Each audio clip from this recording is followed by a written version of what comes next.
Welcome back F11 members to part 2 of the fundamentals of post-production video tutorials for issue 56, September 2016. Now in part 1 we worked on the raw images of this Hambledon Hill scene. Now I exposed 2 frames, one for the sky, one for the landscape, and I'm preparing to merge them. What I've done is made 3 different images here to be merged. One for the landscape, one for the densest shadows, one for the bright sky. And now I'm going to put them together.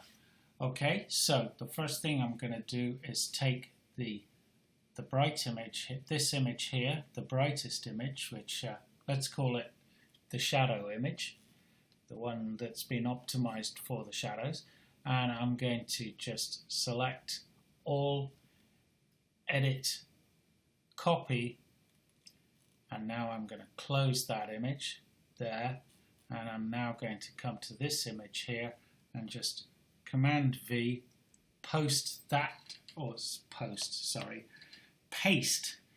image on top of the other one.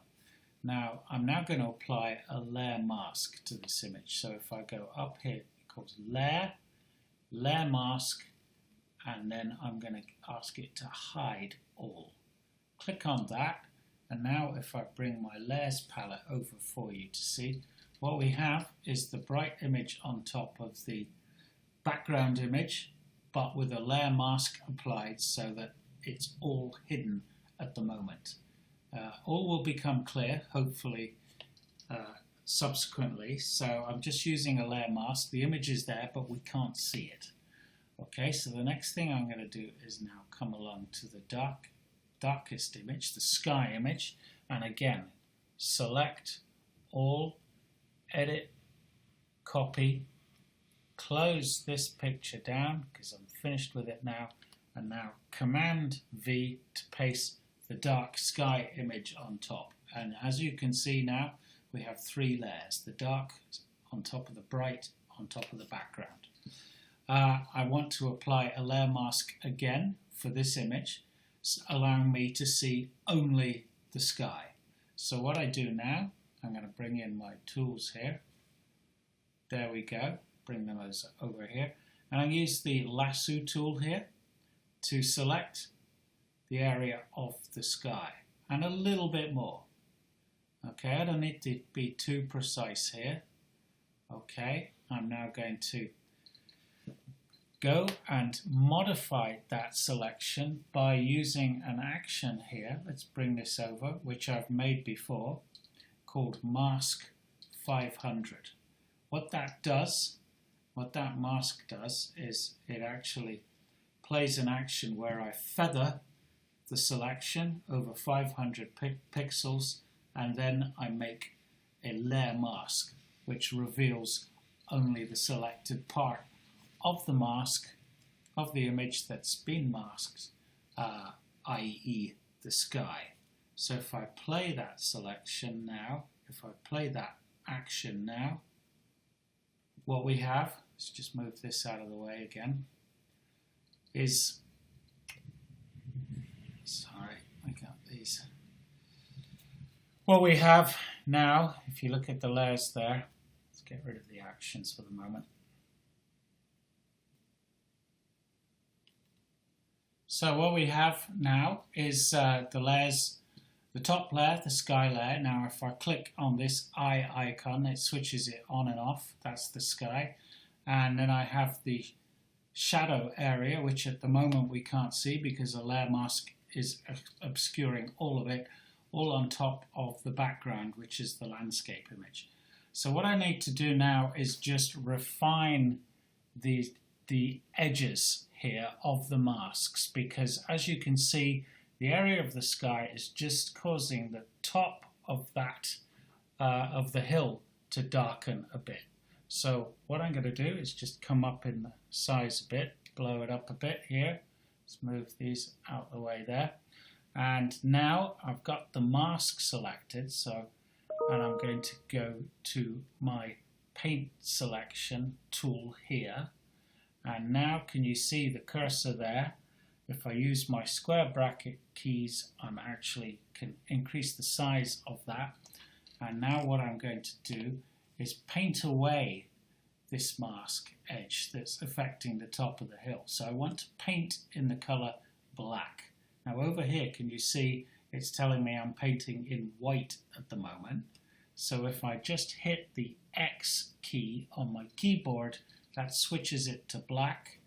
Come up here to look at my opacity, and I'm going to set around about 10%, and now I'm going to paint away that darkness that's affecting the darker layer that is affecting the top of the hill. And the reason I'm using such a low opacity is so that I can build it up gradually so that I don't get those horrible halo effects that you tend to associate with bad exposure merging. If I'm too heavy-handed, what will happen is we'll see this sort of halo effect where the masks are joining, as it were. Now if I click off here, the eye on both of these, you can see what I'm doing here. I'm painting away that selection there.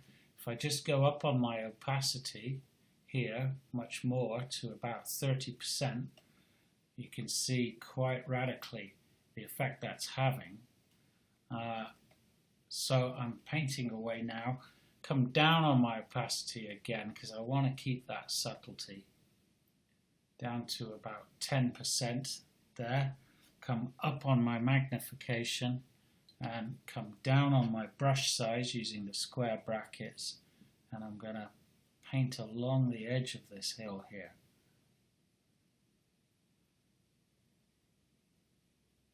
And you get the idea. So let's just move the layer palette out of the way there. And you're starting to see that what we've got now is that horrible darkening of the top of the hill is being taken care of. Okay, I think I could fine-tune that, but hopefully you get the idea of what I'm trying to do there. Come down on the size, Command minus. I'm looking at this image now. What more needs to be done to it? Okay, I'm going to actually look at this area over here of the image there, which looks a little bit hazy.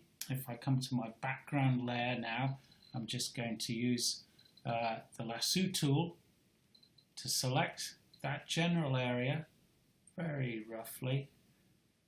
Again, I'm going to feather that by 500 again. Select, modify, feather, as feather radius of 500 pixels. Okay, and I'm just going to add now image, adjustments, curves, bring my curves palette in, and I'm going to alter the black point there, bring that black point in, and just give the area a touch of contrast as well. Okay, now if I preview that, can you see this area over to the left? I'm just giving it a little bit of contrast because of the haze effect that's working on that. Okay, that's good. So now what I want to do is deselect that area. And now I'm just going to deal with these shadow areas, which are just a little bit dark. And as you remember, I've got this layer here, which at the moment we're not seeing because of the layer mask. So if I go to the layer mask, layer 1, the mask, highlight that.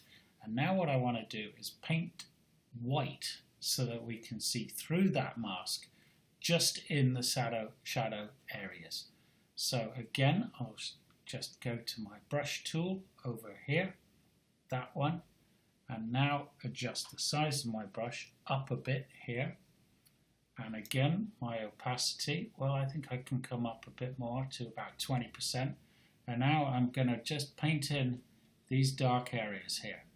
This is a real subtle effect, actually. There's not much effect you can see, but these are the sort of fine adjustments that can really make the difference to a picture. It's not going to make a bad picture good, but it can certainly make a good picture better. by optimizing the detail that is already there. Now I could have just boosted the shadows in Lightroom to take care of these, but it would have had an effect on all of the picture, dropped the contrast of all of the picture. So I'm quite liking doing it this way. It works for me, put it that way. Always with this game of post-production, there are numerous ways to skin a cat. And as you can see, I'm just painting in a little bit of shadow detail from that layer 2 into the darkest areas of the picture, very subtly building in a little bit of detail there. Okay, I'm happy with that.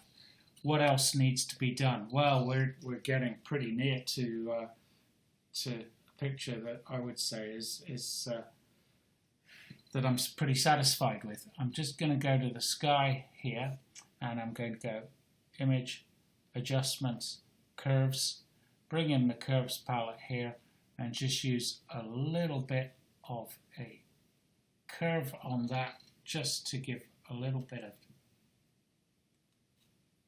contrast to the sky. Use my preview here to click on and off.